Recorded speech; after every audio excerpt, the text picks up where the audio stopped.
வணக்கம். 38வது மந்திர வார்த்தை ஃபர்கெட், மறந்துவிடுங்கள். மறந்துவிடுங்கள் என்பதே நாம் காணப்போகும் அடுத்த மந்திர சொல். ஆச்சரியமாக இருக்கிறதா? ஆம், மறந்துவிடுங்கள். கெட்ட விஷயங்களை, நமக்கு தேவையில்லாத விஷயங்களை. மறதி என்பது கடவுள் நமக்கு கொடுத்த அற்புதமான வரம். மறதி மட்டும் இல்லை என்றால் நம்மில் நிறைய பேருக்கு பைத்தியம் பிடித்திருக்கும். மறதி ஒரு மகத்தான மருந்தாக, மருத்துவராக செயல்படுகிறது.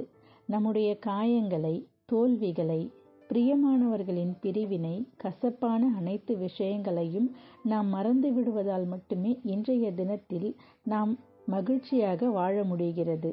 அதை விடுத்து துயரங்களை, துக்கங்களை, இழப்புகளை, ஏமாற்றங்களை, துரோகங்களை என்று அனைத்தையும் ஞாபகம் வைத்து கொண்டே இருப்போமேயானால் நாம் நிம்மதியாக வாழ முடியுமா?